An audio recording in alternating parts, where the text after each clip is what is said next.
Good morning, नमस्कार। आप देख रहे हैं इंडिया न्यूज। सबसे पहले देश, आपके साथ मैं रचना बंसल। लोकसभा इलेक्शंस के रिजल्ट हम सबके सामने। एक बार फिर से देश में बनने जा रही है एनडीए की सरकार और नरेंद्र मोदी पीएम पद की शपथ लेने के लिए तैयार हैं। कार्यक्रम की तैयारियां पूरी हैं और कल शाम का इंतजार देश भर को है।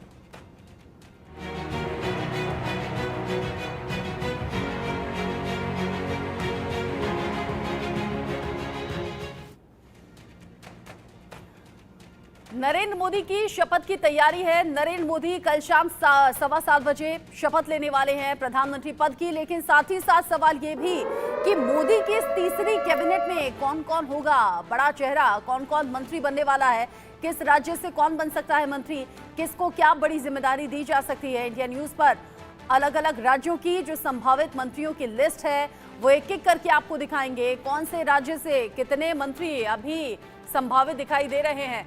मोदी की कैबिनेट तैयार हो रही है और मोदी की इस कैबिनेट में कितने चेहरों को मौका मिलने वाला है, क्योंकि इस बार परिवर्तन ये है कि 14 और 19 की तरह बीजेपी ने बहुमत हासिल नहीं किया है। इस बार जो सरकार बन रही है बीजेपी सहयोगी दलों के साथ मिलकर, यानी कि एनडीए की सरकार बना रही है। ऐसे में जो अलग अलग सहयोगी दल हैं, हालांकि बिना शर्त के ये समर्थन दिया गया है, लेकिन बीजेपी की ये कोशिश रहेगी कि अलग अलग जो घटक दल हैं जिनका सहयोग मिल रहा है, जिनके सहयोग से सरकार बन रही है, उन्हें बेहतर मंत्रालय मिल सकें, मंत्री ये बन सके। सबसे पहले उत्तर प्रदेश की बात कर लेते हैं। उत्तर प्रदेश, यहाँ से लोकसभा की 80 सीटों को लेकर दावा किया गया था, हालांकि काफी कम पर सिमट गई बीजेपी। यहाँ कौन कौन से चेहरे हैं जो कैबिनेट में जगह पा सकते हैं, तस्वीरें आप देखिए। राजनाथ सिंह है, अनुप्रिया पटेल है, महेश शर्मा इसमें है, अरुण गोविल, एसपी सिंह बघेल और पंकज चौधरी का नाम इसमें सामने आ रहा है।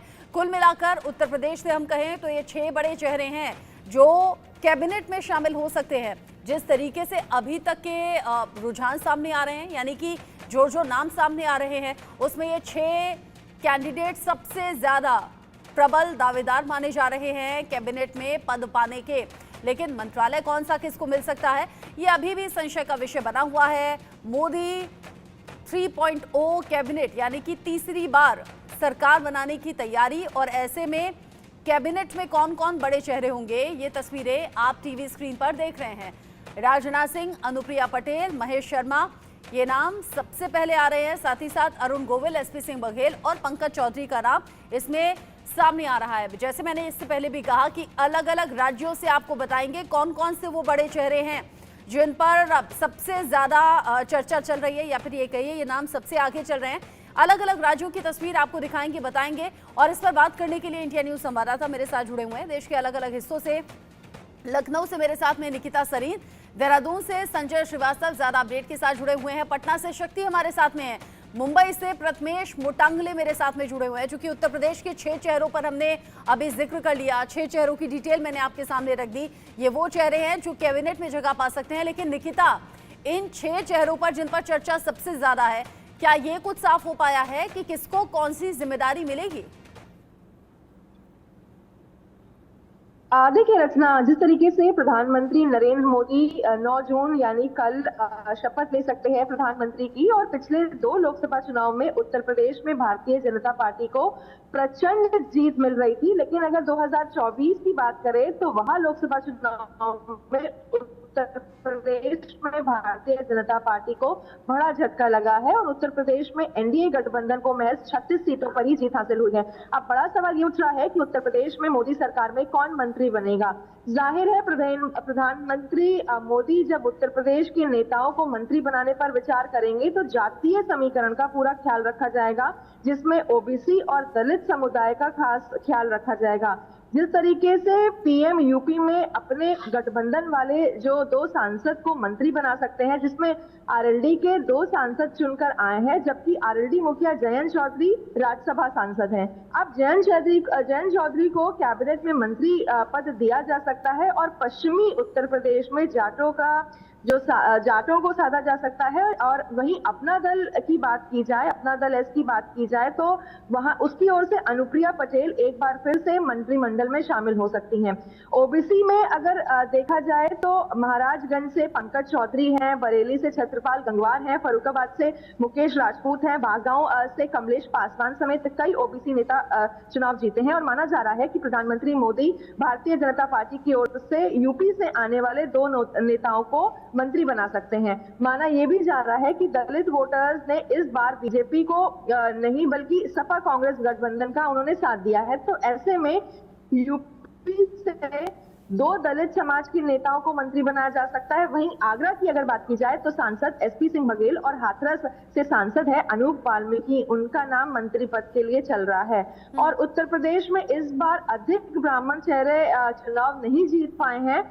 ऐसे में केंद्रीय मंत्री रहे महेंद्र नाथ पांडे चंदौली से चुनाव हार गए हैं। तो वही अगर मैं देखूं बस्ती से त्रिवेदी भी अपनी सीट नहीं बचा पाए हैं।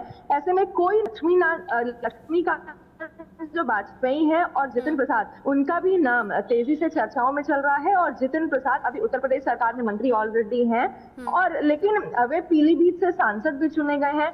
वहीं राजनाथ सिंह की बात की जाए तो एक बार फिर से मोदी सरकार में मंत्रालय संभालेंगे, और यही लगभग कंफर्म हो गया है कि राजनाथ सिंह लखनऊ से सांसद चुने गए हैं। पंकज चौधरी, अनुप्रिया, राजनाथ, एसपी सिंह बघेल पिछली बार मोदी सरकार में मंत्री थे और दोबारा भी बन सकते हैं। रचना।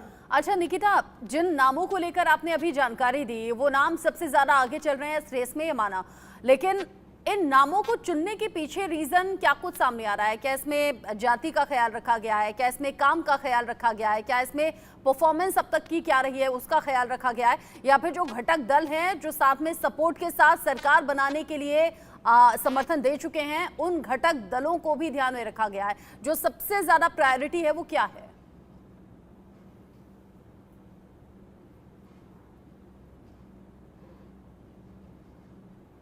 देखिए रत्ना, जिस तरीके से सभी को पता है कि इस बार बहुमत की सरकार नहीं बन पाई है, लेकिन एनडीए का समर्थन मिला है। तो ऐसे में एक प्राथमिकता ये भी बनती है कि एनडीए के जो सहयोगी दल हैं उनको भी मंत्रिमंडल में एक बेहद खास और इम्पोर्टेंट जगह मिले। और साथ ही साथ देखिए इस बार जिस तरीके मैं भी बता है कि प्रधानमंत्री जब यूपी के नेताओं को मंत्री बनाने पर विचार करेंगे तो देखिए जातीय समीकरण की बात की जाए तो उसका भी पूरा ख्याल रखा जाएगा, जिसमें जिस तरीके से ओबीसी और दलित समुदाय है उनका ध्यान रखा जाएगा। अब क्योंकि गठबंधन वाले जो दो सांसद हैं उनको भी मंत्री बनाया जा सकता है। अब भारी तौर पर देखा जाए तो जिस तरीके से जयंत चौधरी हैं आरएलडी के प्रमुख, और साथ ही अनुप्रिया पटेल हैं, उन्हें बुलाया भी गया था, तो इनके भी मंत्री को चुना जा सकता है। तो इस बार काफी सोच विचार करके कैबिनेट में जगह मिलेगी। लेकिन जो नाम चल रहे हैं चर्चाओं में लगातार, हम आपको बता रहे हैं जिन शहरों पर फाइनल स्टैंपिंग हो सकती है, उसमें से एक बार फिर से आपको बता दूं कि पंकज चौधरी का नाम चल रहा है, अनुप्रिया, राजनाथ, एसपी सिंह बघेल, ये सरकार में पहले मंत्री बने थे और इनको दोबारा भी बनाया जा सकता है क्योंकि इनकी तरफ से जो परफॉर्मेंस था वो अच्छा निकल के आया था। ठीक है, आप रहिए निकिता मेरे साथ में। उत्तर प्रदेश को लेकर निकिता ने हर छोटी से छोटी बड़ी से बड़ी जानकारी शेयर कर ली है। इन सभी नामों को लेकर चर्चा सबसे ज्यादा तेज है। आगे जो भी अपडेट होगा निकिता आपके जरिए दर्शकों तक हम पहुंचाएंगे। अभी के लिए आपका शुक्रिया। आगे बढ़ते हैं और अब खबर उत्तराखंड से, यानी कि जो नाम है उत्तराखंड से वो कौन कौन से हैं जो सबसे आगे चल रहे हैं और इसके पीछे की कहानी क्या है, और क्या सिर्फ इन्हीं नामों पर चर्चा है? क्योंकि दो नाम अभी तक निकलकर सामने आ रहे हैं, एक हैं अनिल बलूनी और दूसरे हैं अजय भट्ट। जाहिर सी बात है विश्वसनीय चेहरे हैं ये, लेकिन इन विश्वसनीय चेहरों पर भरोसा करके क्या सिर्फ दो नामों को आगे रखा जाएगा या फिर इसमें कुछ और एड ऑन हो जाएगा? संजय मेरे साथ में हैं। संजय, उत्तराखंड को लेकर ये दो नाम अभी तक चर्चा में सबसे तेज हैं, क्या इनके अलावा भी कुछ और नाम हैं और चुनने के पीछे रीजन क्या है?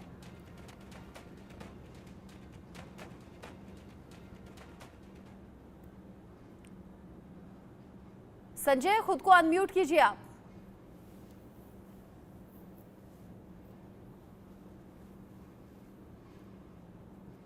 रचना, उत्तराखंड में केवल उत्तराखंड की सबसे दिलचस्प स्थिति इस समय है। यहाँ पे लोकसभा की केवल 5 सीटें हैं, लेकिन 5 सीटों पर अगर दावेदारी के हिसाब से देखा जाए तो 5 के 5 सांसद आज दावेदारी करने की स्थिति में हैं। नंबर 1 पे आते हैं गढ़वाल से चुन के गए अनिल बलूनी। अनिल बलूनी का कद भारतीय जनता पार्टी में बहुत महत्वपूर्ण है और उनके चुनाव के दौरान राजनाथ जैसा बड़ा नेता उत्तराखंड में जब जनसभा करता है तो जनसभा के दौरान मंच से कहता है कि आप एक सांसद नहीं एक मंत्री चुनने जा रहे हैं, तो सबसे पहले दावेदारी आप मान सकती हैं कि अनिल बलूनी की है। दूसरे नंबर पे अगर हम आते हैं तो अजय भट्ट। अजय भट्ट इस समय खुद कैबिनेट में राज्य मंत्री हैं और महत्वपूर्ण पोर्टफोलियो है, तो उनकी भी दावेदारी वो मान के चल रहे हैं कि नया जो गठबंधन की सरकार बनेगी उसमें उनको जगह मिल सकती है। तीसरी अगर हम बात करें तो त्रिवेंद्र सिंह रावत पूर्व मुख्यमंत्री हैं, उनकी संगठन में बहुत अच्छी पकड़ है, वह भी अपने आप को ये मान के चल रहे हैं कि जो नया विस्तार होगा या नया गठबंधन या नया जो मंत्रिमंडल बनेगा उसमें वह भी अपनी दावेदारी पेश कर सकते हैं। और चौथी अगर हम बात करें अजय टामटा की, तो अजय टामटा नैनीताल से अल्मोड़ा से सांसद है, पहले भी भारतीय जनता पार्टी में मंत्री रहे हैं। और पांचवी अगर हम बात करें, एक ही महिला सीट है जो कि टिहरी से है, महारानी का, वह भी इस बार कह रही है कि महिला के नाते उत्तराखंड से प्रतिनिधित्व मिलना चाहिए। लेकिन रचना समझने की जरूरत यह है कि उत्तराखंड 500 सीटों को जीत करके इस बार मोदी जी को केंद्र में प्रधानमंत्री बनाने के लिए अपना 500 सीटें जीत के गई है। लेकिन आज अगर भारतीय जनता की पार्टी की बात की जाए, अगर पूर्ण बहुमत में होती 280-300 के आसपास होती तो हो सकता है कि उत्तराखंड से हम मान लेते कि 2 मंत्रिमंडल के पद दिए जा सकते हैं। लेकिन जो चर्चाएं हैं, जैसा चर्चाएं निकल के आ रही हैं, उससे ये माना जा रहा है कि जो पहला विस्तार होगा, जो पहला मंत्रिमंडल बनेगा, उसमें एक ही उत्तराखंड से प्रतिनिधित्व दिया जाएगा। और अगर यानी अनिल बलूनी, अजय भट्ट के अलावा जिन नामों का आपने जिक्र किया संजय, आप कह रहे हैं क्योंकि ये शुरुआती इनिशियल स्टेज रहेगी मोदी सरकार के लिए और कैबिनेट में सिर्फ एक चेहरे को जगह मिल सकती है, और उस एक चेहरे में कौन है जो सबसे ज्यादा चर्चा में है या फिर ये कहिए रेस में सबसे आगे है संजय? रचना, बिना किसी संकोच के हर आदमी जानता है कि अनिल बलूनी उत्तराखंड में एक नंबर के ताकतवर, मैं कह सकता हूं इस शब्द को आपको जोर दे करके, कि जो 500 लोग जीते हैं संगठन के साथ साथ जो भारतीय जनता पार्टी में मुख्य चेहरा मोदी जी और शाह जी के नजदीक सबसे ज्यादा बलूनी जी को माना जाता है। इसलिए माना जा रहा है कि जो पहला मंत्रिमंडल का अभी विस्तार होने जा रहा है उसमें अनिल बलूनी का नाम आ सकता है। जी रचना।